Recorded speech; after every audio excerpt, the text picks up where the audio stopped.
Hello, this is Colby Talifus, the MLB Showdown Guru. This is our Play for the Card segment where we look ahead to the 2012 class and players that are going to produce very interesting cards.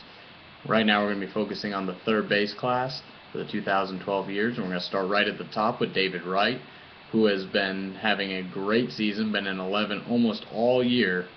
The question is whether or not he'll be able to continue to carry the Mets the way he has. If he were to continue his pace right now, he would likely be an 11 speed A with a 19 to 20 homer and 4 doubles, which is an 11 is something I can't remember anyone else having. That is just an amazing amount of doubles, a lot of extra base hits, and that speed is just a player we've never seen. And at a position like third base, he may be one of the best third basemen to ever come out. So we're just hoping that he continues on, hopefully gets the 55 or so double mark, gets his home runs up to about the 25 mark, and keeps his on base very high so he can be that 11, be that very good player. Hopefully if he does get passed, it's by a player who has an even better year like Andrew McCutchen or somebody like that.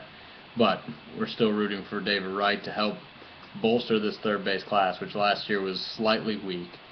Continuing to go down, we look at Miguel Cabrera, who moved from first base to third base, which also adds depth to this class. He's likely going to end up being a 10, probably a speed C, 18 to 20 homer with a lot of doubles because he's hitting a ton. He's got 26 doubles right now. He has 20 home runs.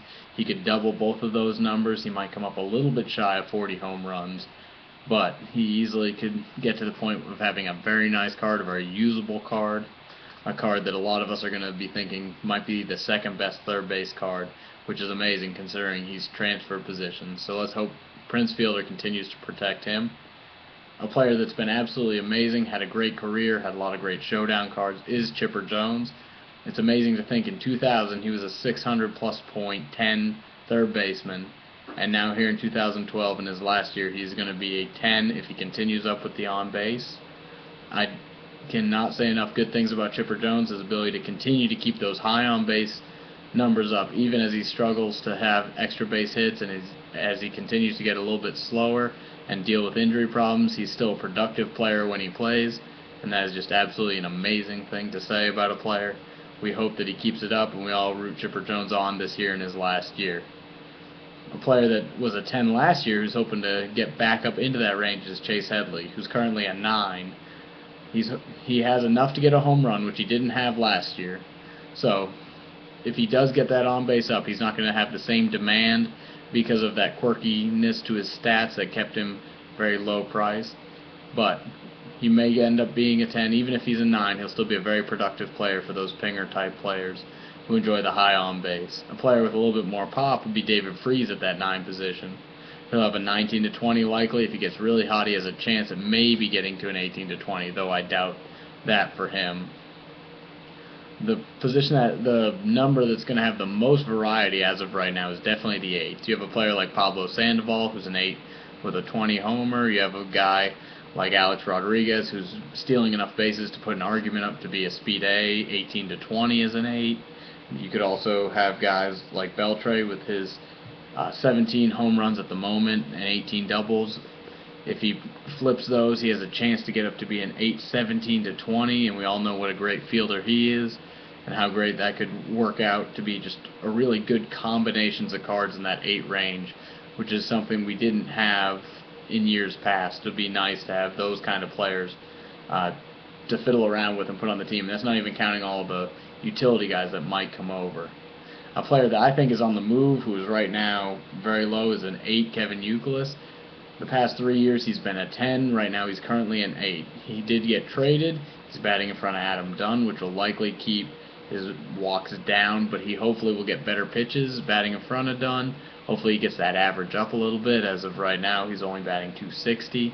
If he can get that close to 300, he has a chance to get back into that 10 range, that 10 discussion, and be a 10 for the 4th straight year, which would be absolutely amazing.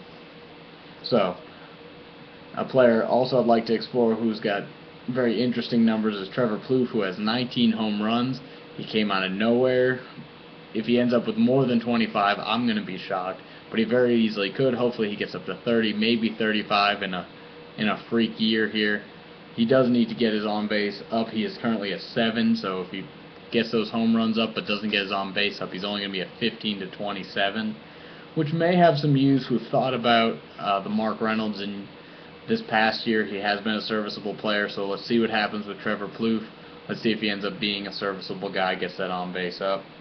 A guy who is just very exciting, but currently a 7 as well, is Hanley Ramirez, moving over from shortstop.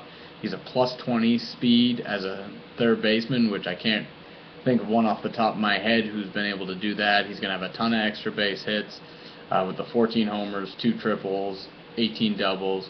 He steals enough bases. He's going to have a fun card, especially if his on base is a 7 or an 8. If he gets to a 9, he may just be a more average kind of player with a little bit more power, but he has a chance to be a very special player in this class and add a little variety, a little bit of speed to that class. The player that I think is going to step up in the second half and continue on the hot first half that he had is Pedro Alvarez. Currently he's only a 5, but he has 19 home runs.